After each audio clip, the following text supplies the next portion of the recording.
Assalamu alaikum students, welcome to my lecture. Hope so you will be fine, feeling well. आप काफ़ी ठीक होंगे, बेहतर होंगे. फिज़िक्स सेकेंड ईयर में हमने तकरीबन 9 चैप्टर्स कम्प्लीटली कर चुके हैं प्रीवियस लेक्चर्स में with their numericals and topics in detail. Last lecture में हमने चैप्टर नंबर 19 एंड किया था. अब स्टार्ट करते हैं chapter number 20. Chapter number 20 nuclear physics नाम है इसका. ये न्यूक्लियर फिज़िक्स के बारे में है. अब न्यूक्लियर फिज़िक्स में आता क्या है? न्यूक्लियर फिज़िक्स में सबसे बेसिक चीज़ हमारे पास क्या है? वो एटम है. एटम का स्ट्रक्चर है. एटम के स्ट्रक्चर में क्या क्या मौजूद है, उन एटम स्ट्रक्चर्स में क्या क्या है वो हमने देखना है. इसी एटम्स को देख के फिर हमारे पास डिफरेंट टॉपिक्स है, मॉडल्स है, मीन जैसे कि आइसोटॉप्स है, हमारे पास आइसोटॉप्स है, उनमें उनकी मासेस है, उन मासेस में फिर उनको किस तरह मालूम किया जाता है, डिटेक्ट कैसे करते हैं, उन मासेस में क्या डिफेक्ट्स आते हैं वो हमें देखना है. इसी को देखकर फिर हम रिएक्शंस देखते हैं. न्यूक्लियर फिज़िक्स से रिलेटेड हमारे पास है न्यूक्लियर फिजन, फ्यूजन, तो इस तरह की बहुत सी इंटरेस्टिंग चीज़ें हैं इस चैप्टर में. तो स्टार्ट करते हैं. सबसे पहले है हमारे पास composition of atomic nuclei. Nuclei को आसान अल्फाज में समझते हैं कि हमारे पास जो एटम का जो न्यूक्लियस है उसके बारे में हम बात करते हैं, लेकिन हम कंप्लीटली इसको इस सेंस देखते हैं कि एक एटम का स्ट्रक्चर किस तरह है वो हमने देखना है.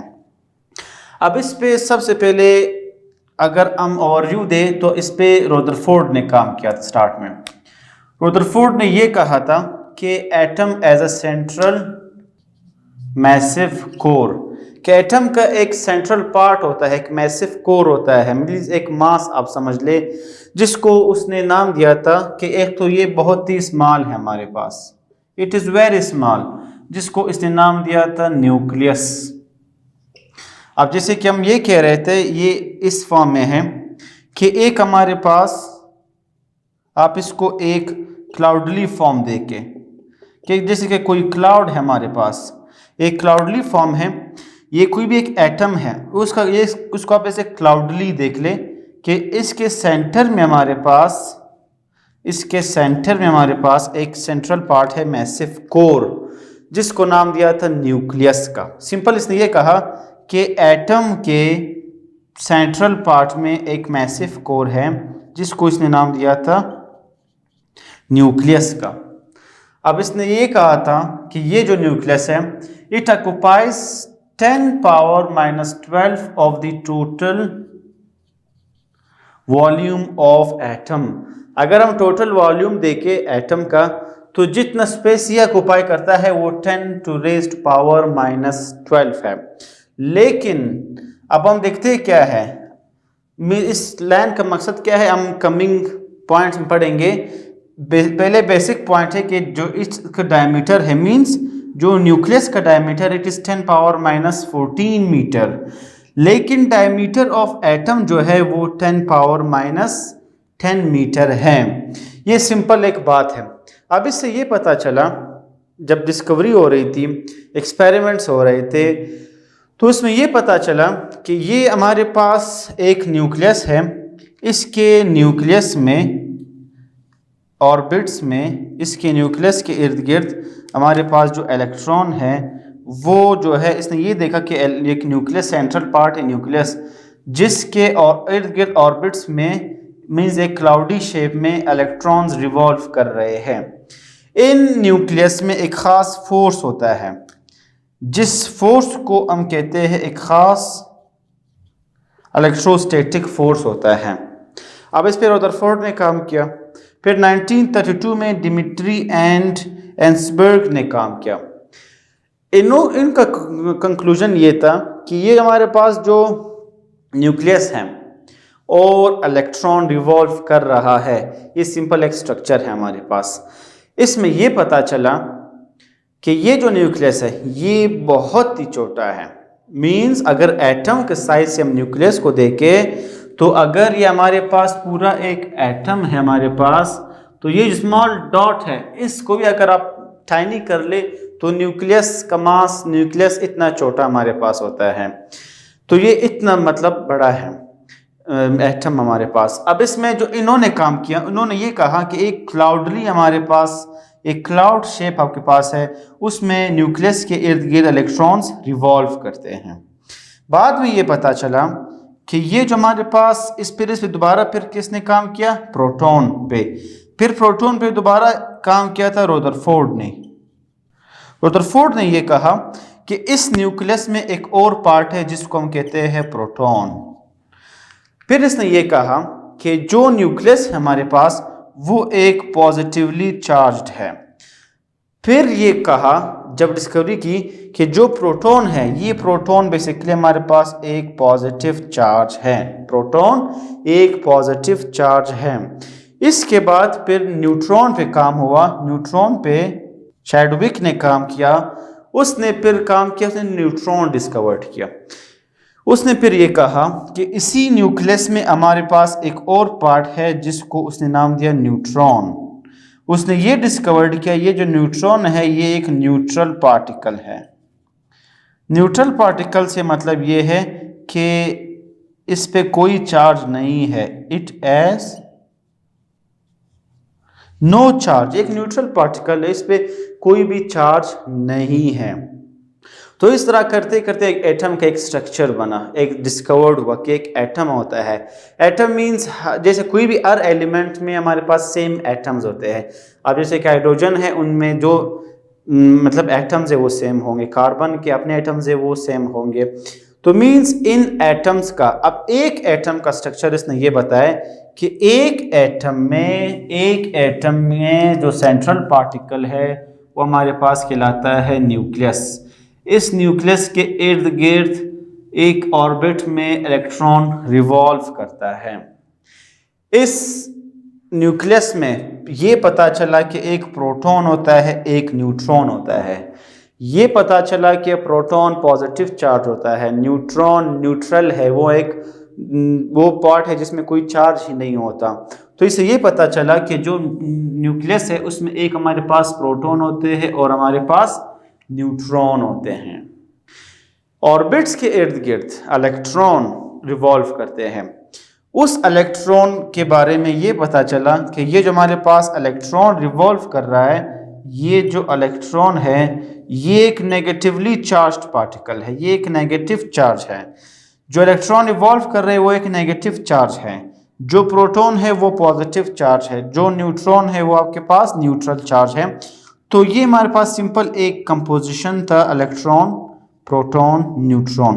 प्रोटॉन न्यूट्रॉन हमारे पास न्यूक्लियस में होते हैं। ये सिंपल एक कंपोजिशन था एटॉमिक न्यूक्लियाई का, एटॉमिक स्ट्रक्चर का, एटम के स्ट्रक्चर का। अब इसमें मज़ीद तो हम क्या कह सकते हैं, अगर हम केमिस्ट्री की तरफ भी आते हैं तो ये इलेक्ट्रॉन एक ऑर्बिट्स में शेल्स में रिवॉल्व करते हैं, जिसमें K shell, L shell, M shell, N shell, O shell, ये सारे शेल्स। इसी तरह अगर हम देखते हैं कि अगर कोई हमारे पास आखिरी शेल, फर्ज करिए आपके पास आखिरी शेल है तो उसको हम आउटर मोस्ट शेल कहते हैं, या इसको हम वैलेंस शेल भी कहते हैं, आउटर मोस्ट शेल भी कहते हैं, जो आखिरी शेल हो। तो ये सिंपल एक कंपोजिशन था हमारे पास के न्यूक्लियस होता है, न्यूक्लियस में प्रोटॉन न्यूट्रॉन होते हैं और न्यूक्लियस के इर्द गिर्द जो है इलेक्ट्रॉन रिवॉल्व करता है। इनके दरमियान जो ख़ास स्ट्रॉन्ग फोर्स होता है, ख़ास स्ट्रॉन्ग हमारे पास वो होता है इलेक्ट्रोस्टैटिक फोर्स होता है। ये पता चला कि न्यूक्लियस जो है एक बिहेव करता है as a positively charge behave करता है हमारे पास। तो इसमें सिंपल ये पॉइंट्स हैं।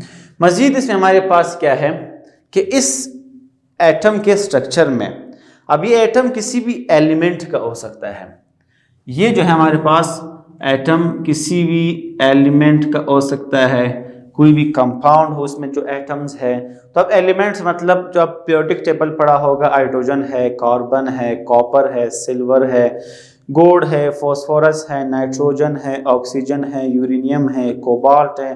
तो इस तरह के बहुत ज़्यादा मीन्स 118 एलिमेंट्स हैं हमारे पास। तो वो हर एलिमेंट में जो एटम्स है उसका एटॉमिक उसका स्ट्रक्चर ही यही होगा। मज़ीद इस एलिमेंट्स का जो एटम्स है उसका स्ट्रक्चर तो ये होगा, लेकिन अब कोई एलिमेंट है हमारे पास जैसे कि हम कहते हैं कार्बन, हम इसको कार्बन 12 भी कहते हैं, या हम इसको इस फॉर्म में लिखते हैं। तो अब इस फॉर्म में लिखना, ये जो नंबरिंग है ये क्या शो कर रहा है वो हमें देखना है मजीद इस स्ट्रक्चर को देखकर। इसमें एक पार्ट आता है कि हमारे पास है एटॉमिक नंबर, या इसको कहते हैं चार्ज नंबर। एटॉमिक नंबर या चार्ज नंबर। एटॉमिक नंबर या चार्ज नंबर हमारे पास क्या है कि the number of proton in nucleus. इस न्यूक्लियस में जो नंबर ऑफ प्रोटॉन है उसको हम कहते हैं एटॉमिक नंबर या चार्ज नंबर। इसको हम जाहिर करते हैं, इसको हम रिप्रेजेंट करते हैं Z से, कि जो हमारे पास किसी भी न्यूक्लियस में कोई भी एलिमेंट हो, एटम हो, उसमें जो हमारे पास नंबर ऑफ प्रोटॉन होंगे उस प्रोटॉन की तादाद को हम चार्ज नंबर या एटॉमिक नंबर कहते हैं, जिसको हम Z से जाहिर करते हैं। इसी तरह हमारे पास एक और पार्ट है जिसको हम कहते हैं एटॉमिक मास, या इसको एटॉमिक मास नंबर या मास नंबर कहते हैं। एटॉमिक मास को हम A से जाहिर करते हैं, एटॉमिक मास को हम A से जाहिर करते हैं। ये एटॉमिक नंबर मास क्या है कि द टोटल मींस पूरे number, the total number of proton and neutron. क्या न्यूक्लियस में जो टोटल नंबर है प्रोटॉन की और neutron, the total number of proton and neutron, it is called, ये जो प्रोटॉन न्यूट्रॉन की तादाद है उसको तो हम कहते हैं एटॉमिक मास। लेकिन जब न्यूक्लियस की हम बात करते हैं, अभी हम कह रहे हैं एक न्यूक्लियस है, इस न्यूक्लियस में दो चीजें हैं, प्रोटॉन न्यूट्रॉन, इसको हम न्यूक्लियन भी कहते हैं। जब हम लोग प्रोटॉन और न्यूट्रॉन की बात एक साथ करते हैं तब इसको हम एक और नाम देते हैं, इसको न्यूक्लियन भी कहते हैं। तो जब हम कहते हैं कि इसको न्यूक्लियन भी कहते हैं, प्रोटॉन न्यूट्रॉन को जब मिलाते हैं उसको हम प्रोटॉन न्यूक्लियन भी कहते हैं। या जब हम कहते हैं कि अगर किसी भी न्यूक्लियस में जब हम number of proton and number of proton means दोनों को ऐड कर लो, जो हमारे पास टोटल आएगा, जो total number of proton and neutron होगा किसी भी न्यूक्लियस में, उसको हम कहते हैं एटॉमिक मास, जिसको हम A से जाहिर करते हैं। इस एटॉमिक मास को हम मेजर करते हैं AMU में। AMU से मतलब इसको हम एटॉमिक मास यूनिट में मेजर करते हैं। एटॉमिक मास नंबर को हम 1U से भी जाहिर करते हैं, एक एटॉमिक मास यूनिट। अब इसी तरह हमारे पास जो एटॉमिक मास है उसको हम A से जाहिर कर रहे हैं, एटॉमिक नंबर है उसको हम Z से जाहिर कर रहे हैं। इसको एटॉमिक मास को हम AMU एटॉमिक मास यूनिट में लिखते हैं। एक एटॉमिक मास यूनिट किस चीज के इक्वल है? मीन्स अगर एटॉमिक नंबर को हम देखें इन टर्म्स ऑफ मास, अब ये सिंपल स्मॉलर यूनिट है, 1 एटॉमिक मास यूनिट। अब इसको हम अगर केजी में देख ले, या इस एक एटॉमिक मास यूनिट की वैल्यू क्या है, वो है हमारे पास 1.66 मल्टीप्लाई बाई 10 पावर माइनस 27, या 1.6605 भी हम लिखते हैं, 1.6605 multiply by 10 power minus 12 kg हमारे पास क्या है, एटॉमिक मास यूनिट है। एटॉमिक मास यूनिट का आसान अल्फाज हमारे पास ये है कि किसी एलिमेंट का जब हम एटॉमिक मास देखते हैं, उस एटॉमिक मास की तादाद क्या है, वैल्यू क्या है, उसमें कितने पार्ट्स आते हैं, उसी को हम कहते हैं AMU या एटॉमिक मास यूनिट, उसको हम कहते हैं। अब जैसे कि हमारे पास कार्बन है, ये जो हमारे पास है atomic mass means atomic number या चार्ज नंबर जो हमारे पास है, इस एटॉमिक मास या एटॉमिक नंबर को हम किस फॉर्म में लिखते हैं? मतलब अगर कोई एलिमेंट है हमारे पास कार्बन, अब इसको हम कार्बन 12 कहते हैं, तो कार्बन है हमारे पास, इसके ऊपर 12 है, 6 है। इसी तरह हीलियम है, 4 है, 2 है। इसी तरह हमारे पास नाइट्रोजन है, 14 है, हम नीचे 7 लिखते हैं। तो इसका मतलब क्या है, इसको हम किस फॉर्म में लिखते हैं, इसमें वो तादाद क्या होती है, उसको हम किस फॉर्म में लिखते हैं? उसको हम लिखते हैं कि अगर कि कोई भी x एलिमेंट हो उसको हम AZ से लिखते हैं।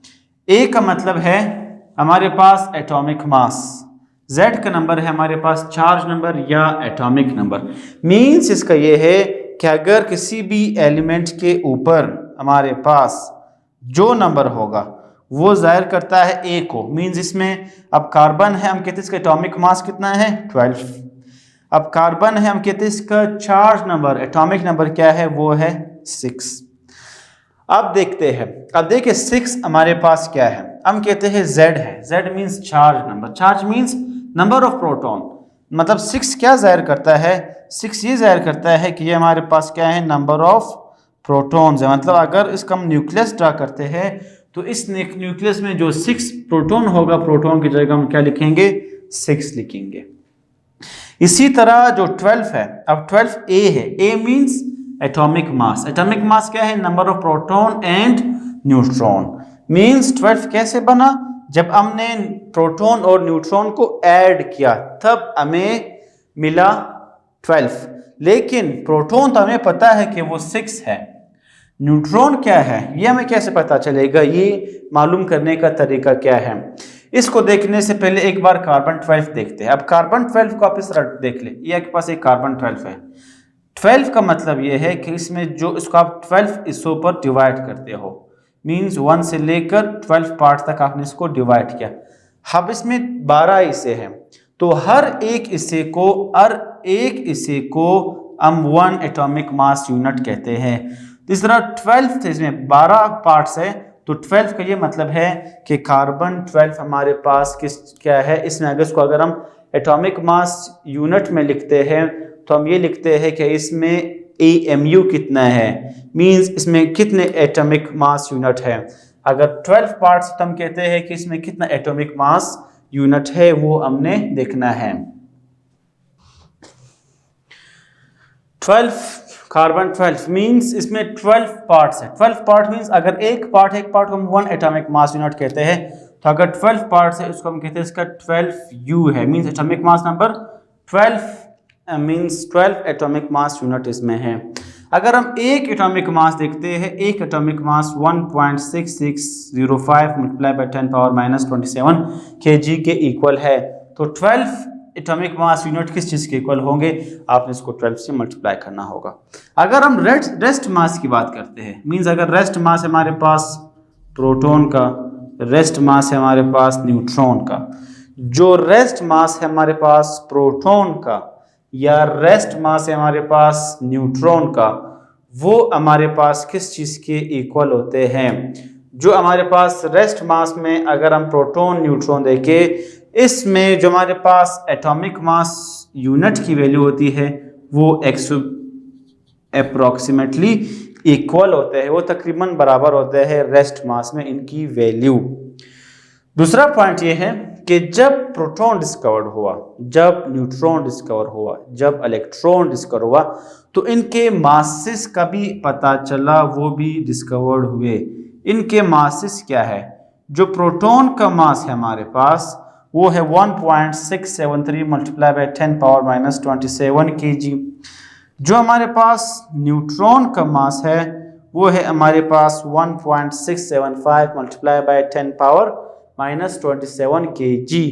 लेकिन हमने ये कहा प्रोटॉन न्यूट्रॉन तो न्यूक्लियस में है, न्यूक्लियस तो बहुत ही छोटा है, और इसके हिसाब से इलेक्ट्रॉन तो बहुत ही मीन्स बड़ा होगा। इलेक्ट्रॉन बड़ा है, इस हिसाब से इलेक्ट्रॉन बड़ा है, तो मास ऑफ इलेक्ट्रॉन क्या होगा। हम प्रीवियस चैप्टर्स में करते आ रहे हैं कि जो मास ऑफ इलेक्ट्रॉन है हमारे पास वो है 9.11 multiply by 10 power minus 31 kg। ये हम लास्ट चैप्टर्स के 2-3 चैप्टर्स के न्यूमेरिकल्स में भी यूज़ कर चुके हैं मास ऑफ इलेक्ट्रॉन। तो अब यहाँ अंदाज़ा लगाया, अगर ये 1 में है, ये 1 में है, तो ये 9 में है। तो दूसरा हिसाब इसका ये है कि जो ये हद तक हम कर चुके हैं। अब बात हम ये कर रहे थे कि कार्बन 12 में, अब जैसे कि कार्बन 12 6 है, 6 का मतलब है नंबर ऑफ प्रोटॉन, या Z मतलब चार्ज नंबर, 12 का मतलब है A means atomic mass A। तो अब एटॉमिक मास क्या है, सम ऑफ प्रोटॉन एंड न्यूट्रॉन। तो प्रोटॉन तो इसमें पता है 6 है, न्यूट्रॉन कितने हैं वो हमें मालूम करना है। तो न्यूट्रॉन को किस तरह मालूम करेंगे, for number of neutron, number of neutron के लिए हमारे पास सिंपल फार्मूला है A minus Z। Means atomic mass number को चार्ज नंबर से माइनस करना है। अब जैसे कि यहाँ पर एटॉमिक मास नंबर क्या है 12 minus Z means charge number या नंबर ऑफ प्रोटॉन कितने हैं 6, 12 माइनस 6 आंसर है। तो इसका मतलब है कि 6 न्यूट्रॉन इसमें हैं। तो 6 न्यूट्रॉन है 6 प्रोटॉन है। 6 प्रोटॉन को और 6 न्यूट्रॉन को the number of total number of या the sum of proton and neutron, proton and neutron जब हम ऐड करते हैं 12 हमारे पास क्या शो करता है एटॉमिक मास को। तो हम न्यूट्रॉन को इस तरह मालूम करते हैं, न्यूट्रॉन का ये फार्मूला है। और एटॉमिक मास यूनिट को हम किस तरह पता चलेगा, एटॉमिक मास यूनिट का मतलब क्या है कि प्रोटॉन और न्यूट्रॉन को ऐड करना। अब इसी तरह इसमें इसी तरह होगा, इसमें इसी तरह होगा। अब हीलियम है, हीलियम में जो 9 नीचे 2 है, 2 का मतलब हमारे पास क्या है, 2 का मतलब नंबर ऑफ प्रोटॉन, मीन इसमें कितने नंबर ऑफ प्रोटॉन है 2 प्रोटॉन्स हैं। अब इसी तरह हमने ए मीन्स हमारे पास एटॉमिक मास, एटॉमिक मास हमने मालूम करना है तो वो क्या होगा हमारे पास। एटॉमिक मास के लिए हम सबसे पहले इसमें न्यूट्रॉन मालूम करेंगे, क्यों, क्योंकि एटॉमिक मास का मतलब है प्रोटॉन एंड न्यूट्रॉन। तो प्रोटॉन तो P है, न्यूट्रॉन कैसे मालूम होगा, न्यूट्रॉन मतलब A को Z से माइनस करना है, 4 माइनस 2 हमारे पास क्या हो जाएगा 2। तो इसमें 2 न्यूट्रॉन है हमारे पास, 2 and 2 मीन्स 4, तो मतलब 4 हमारे पास इसका 4 एटॉमिक मास है। और इसमें न्यूट्रॉन कितने हैं 2 न्यूट्रॉन है। तो ये बेसिक फार्मूला है हमारे पास नंबर ऑफ न्यूट्रॉन को मालूम करने के लिए। इसके बाद हम देखते हैं एक और पार्ट है कि वो एटम्स ऑफ सेम एलिमेंट, जो सेम एलिमेंट्स है, मीन जैसे कि कार्बन को मैं कहूँ कार्बन 1 2 3 4, हाइड्रोजन में तो हाइड्रोजन 1 2 3 4, मीन्स अब 3 हाइड्रोजन है 4 कार्बन है, मीन्स है तो सेम ही एलिमेंट। उन सेम एलिमेंट की जब डिस्कवरी हुई उसमें ये पता चला कि वो एटम्स किसी भी सेम एलिमेंट के, जैसे कि हाइड्रोजन, कार्बन, यूरेनियम, उसमें ऐसा एलिमेंट, ऐसे atoms that has same number of proton, जिसके नंबर ऑफ प्रोटॉन सेम है बट डिफरेंट और नंबर ऑफ न्यूट्रॉन्स, लेकिन इसके नंबर ऑफ न्यूट्रॉन्स डिफरेंट हो, इसको हम कहते हैं आइसोटोप्स। कि जिसके जो नंबर ऑफ न्यूट्रॉन है वो सेम हो, नंबर ऑफ न्यूट्रॉन डिफरेंट हो। अब किस तरह से इसका एक और डेफिनेशन बन सकता है, अब देखिए that is same number of neutron. Number of neutron को हम क्या कहते हैं, नंबर ऑफ न्यूट्रॉन को number of proton, same number of proton, number of proton को हम क्या कहते हैं एटॉमिक नंबर या चार्ज नंबर। तो इससे ये पता चला कि जिसका चार्ज नंबर सेम हो but different number of neutron, number of neutron different हो। नंबर ऑफ न्यूट्रॉन की बात हम करते हैं एटॉमिक मास में, मतलब इसका जो हमारे पास एटॉमिक मास है वो हमारे पास डिफरेंट हो। अब ऐसे एटम्स किसी भी एक एलिमेंट के, ऐसे एटम्स जिसके चार्ज नंबर या नंबर ऑफ प्रोटॉन सेम हो लेकिन न्यूट्रॉन या एटॉमिक मास डिफरेंट हो, उसको हम कहते हैं आइसोटोप्स। तो ये भी आइसोटोप्स का डेफिनेशन है और ये भी आइसोटोप्स का डेफिनेशन है। अब ये डिस्कवरी जब हो रही थी तो हाइड्रोजन के 3 आइसोटोप्स डिस्कवर्ड हुए, hydrogen 1, hydrogen 2, hydrogen 3, means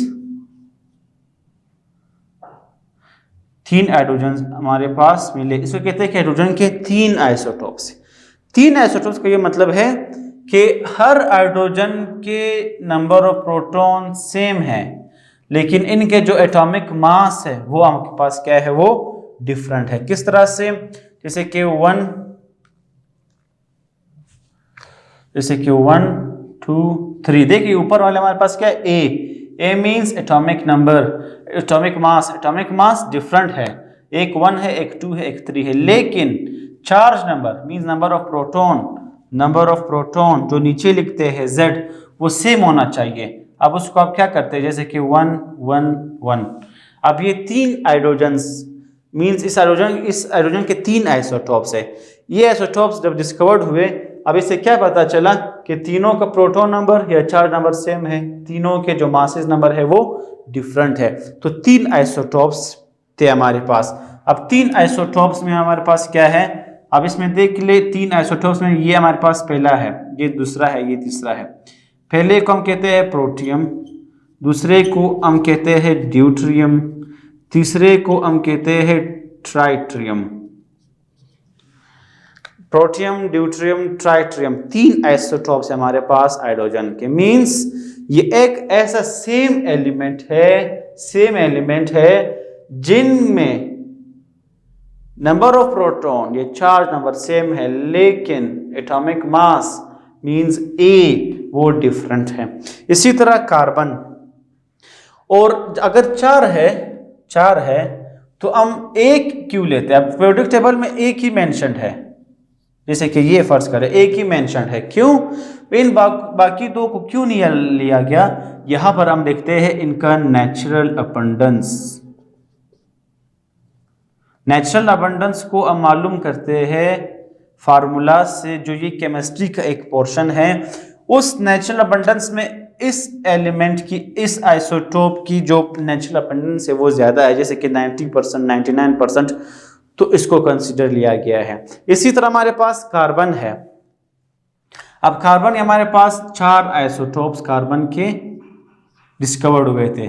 4 isotopes मतलब क्या है? मींस 4 ऐसे कार्बन है, वो सेम एलिमेंट से जिनका नंबर ऑफ प्रोटॉन सेम है, चार्ज नंबर सेम है। चार्ज नंबर Z मींस नीचे वाला सेम है, 6 6 6 6। लेकिन इन ऐसे आइसोटोप्स ऑफ सेम एलिमेंट जिनकी एटॉमिक मास या नंबर ऑफ न्यूट्रॉन डिफरेंट है। डिफरेंट से मतलब हमारे पास क्या है? 11 12 13 14। अब ये 4 कार्बन के 4 आइसोटोप्स है, लेकिन आप पीरियोडिक टेबल में देखते हैं तो आपको हर जगह ये मिलेगा, कार्बन 12 6 आपको मिलेगा पीरियोडिक टेबल में। तो इन बाकी 3 को क्यों नहीं लिया गया, इनको क्यों कंसीडर नहीं किया? क्योंकि जब नेचुरल अबंडेंस कार्बन 12 का सबसे ज्यादा है, कितना ज्यादा है? ये जो है 98.9% है, तो ये हमारे पास 00 पॉइंट्स में तकरीबन आ रहे होंगे, या 100, तो सबसे ज्यादा नेचुरल अबंडेंस इसका है, तो हम ये यूज करते हैं। इसी तरह यूरेनियम के 3 हमारे पास आइसोटोप्स है। 3 आइसोटोप्स का मतलब ये है कि इनके आइसोटोप्स कैसे बने कि इनके जो नंबर ऑफ न्यूट्रॉन या चार्ज नंबर है वो हमारे पास सेम है, 92 92 92, लेकिन जो इसका एटॉमिक मास है वो हमारे पास क्या है? वो डिफरेंट है, 34 35 38। तो जब प्रोटॉन नंबर या चार्ज नंबर सेम हो, एटॉमिक मास या ZA हमारे पास डिफरेंट हो, तो उसको हम कहते हैं आइसोटोप्स। इसी तरह आइसोटोप्स से और चीज निकला है, वो न्यूक्लियाई, वो सेम एलिमेंट, वो एटम जिसका सेम, इसको आप उलट ले, आइसोटोप का रिवर्स जो है आपके पास आइसोटोप्स का, यहां पर क्या था? Same number of proton means same charge number, या सेम चार्ज नंबर को हम मास नंबर भी कहते हैं, सेम मास नंबर, यहां पर हम कहते हैं एटॉमिक मास डिफरेंट है।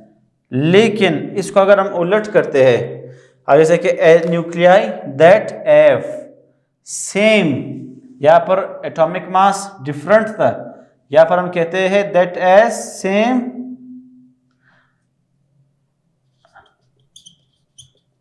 Atomic mass but different atomic मास था, यहां पर ये डिफरेंट होगा बट डिफरेंट एटॉमिक नंबर या चार्ज नंबर। मींस इसके उलट जाना है, यहां पर चार्ज नंबर सेम था, यहां पर चार्ज नंबर डिफरेंट है, यहां पर मास सेम था, मास डिफरेंट था, यहां पर एटॉमिक मास सेम है। मींस आइसोटोप्स का उलट, वहां पर चार्ज नंबर सेम है, एटॉमिक मास डिफरेंट है, यहां पर चार्ज नंबर डिफरेंट है लेकिन एटॉमिक मास सेम है। वो न्यूक्लियाई जिसका एटॉमिक मास सेम हो लेकिन चार्ज नंबर डिफरेंट हो, उसको हम कहते हैं आइसोबार्स। इसको हम कहते हैं आइसोबार्स, जिसका एटॉमिक मास सेम हो लेकिन एटॉमिक नंबर डिफरेंट हो। अब हमारे पास दो एलिमेंट्स है, इसमें हम क्या देखते हैं, अब एक है क्रोमियम और एक है फेरम। अब इनके आप एटॉमिक मास और नंबर देख लें। इनके अब देखिए जो चार्ज नंबर है Z वो आपको डिफरेंट नज़र आ रहा है, डिफरेंट। अब एक क्रोमियम का आइसोटोप एक और फेरम का आइसोटोप है, तो देखिए इसका जो चार्ज नंबर है Z वो डिफरेंट है, लेकिन जो A है, A means atomic mass, atomic mass इसका सेम है 54 54 54, ये एटॉमिक मास इसका सेम है, लेकिन जो इसका चार्ज नंबर है वो हमारे पास क्या है, डिफरेंट। तो ऐसे आइसोटोप्स जिसमें चार्ज नंबर डिफरेंट हो, एटॉमिक मास सेम हो, उसको हम कहते हैं आइसोबार्स। इसी तरह वो nuclei having same number of neutron, जिसके नंबर ऑफ न्यूट्रॉन सेम हो। न्यूट्रॉन, ट्रॉन से आप इसको याद कर सकते हो, ट्रॉन मीन्स आप इसको इस लिखते हो आइसोटॉन्स, टॉन्स मीन्स न्यूट्रॉन्स, तो आप इस टॉन से इसको याद कर सकते हो। वो न्यूक्लियाई जिसमें नंबर ऑफ न्यूट्रॉन सेम हो उसको हम क्या कहते हैं, उसको कहते हैं आइसोटॉन्स, मीन जिसके नंबर ऑफ न्यूट्रॉन सेम हो। तो अब किस तरह से, जैसे कि हमारे पास है, हमने हाइड्रोजन का आइसोटोप लिया है, हमने एक हीलियम लिया है।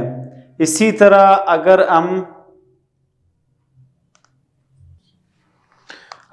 अगर हम देखते हैं कि आइसोटोन्स क्या है जिनके नंबर ऑफ न्यूट्रॉन सेम हो, किस तरह से, अब देखें ये दोनों आप कंपेयर कर ले।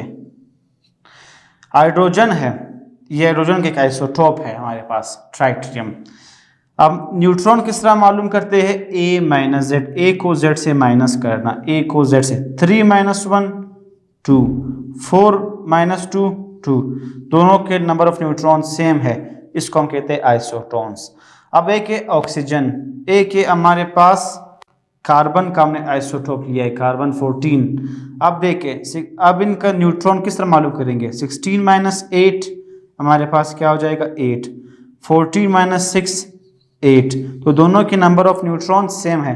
तो ऐसे आइसोटोप्स, ऐसे एलिमेंट जिनके नंबर ऑफ न्यूट्रॉन सेम हो उसको हम कहते हैं आइसोटोन्स, उसको हम कहते हैं।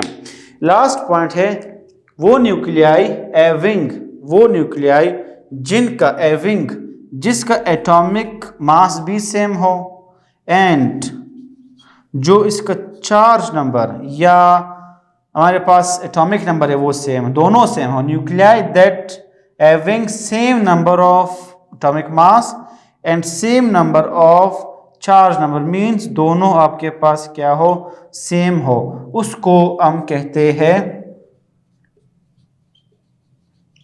आइसोमर्स कहते हैं उसको। वो न्यूक्लियाई जिसके दोनों एटॉमिक मास भी चार्ज नंबर भी सेम हो उसको हम आइसोमर्स कहते हैं। किस तरह से, अब जैसे कि हमारे पास है कोबाल्ट, कोबाल्ट के दो आइसोटोप्स 58 27 58 27। अब ये ऐसे आइसोटोप्स है जिनमें आप देख रहे हैं इनके number of proton means charge number भी सेम है और आपके पास जो इनका एटॉमिक मास है वो भी सेम है। जब दोनों आपके पास सेम हो उसको हम आइसोमर्स कहते हैं। तो ये था हमारे पास composition of atomic nuclei and isotopes का पोर्शन कि एटम का स्ट्रक्चर किस तरह है, जिसमें electron, proton, neutron, neutron neutral particle, proton positive charge, electron negative charge, ये है इनके मासेस। इसी एटम स्ट्रक्चर किसी भी एलिमेंट का होगा तो इन एलिमेंट्स पे जो वैल्यूज है उसका मतलब क्या है, जो एलिमेंट्स के ऊपर लिखे होते हैं वो तो है ए मीन्स एटॉमिक मास, जो नीचे लिखे होते हैं या जिसको नंबर ऑफ प्रोटॉन कहते हैं उसको कहते हैं चार्ज नंबर या हमारे पास एटॉमिक नंबर। इसी तरह हमारे पास atom that is of same element which a same number of charge number but different atomic mass, isotopes. इसी तरह हमारे पास same number of atomic mass but different charge number, इसका उलट, इसका रिवर्स, वो है आइसोबार्स। अगर सिर्फ नंबर ऑफ न्यूट्रॉन सेम हो, आइसोटोन्स, और अगर दोनों हमारे पास atomic mass charge number same हो, उसको कहते हैं आइसोमर्स। तो ये था हमारे पास एक पॉइंट आइसोमर्स में है कि जिसका एटॉमिक मास और एटॉमिक नंबर दोनों सेम हो लेकिन एक चीज डिफरेंट हो, वो हमारे पास क्या है, विच एज, जिनके हाफ लाइफ जो है वो डिफरेंट हो। डिफरेंट मतलब अब इस कोबाल्ट का जो हाफ लाइफ है वो है हमारे पास 71 डेज, इसका जो हाफ लाइफ है वो है 9 आवर्स। तो दोनों का जो हाफ लाइफ है वो डिफरेंट। हाफ लाइफ क्या है वो आगे हम रेडियो एक्टिविटी में डिस्कस करेंगे। तो इसमें एक पॉइंट ये भी है कि अगर दोनों के atomic mass charge number same हो लेकिन इसके हाफ लाइफ डिफरेंट होते हैं, उसको हम आइसोमर्स कहते हैं। तो ये था हमारे पास आज का लेक्चर। नेक्स्ट लेक्चर में इसी चैप्टर को कंटिन्यू करते हैं। तब तक के लिए अल्लाह हाफिज़, शुक्रिया।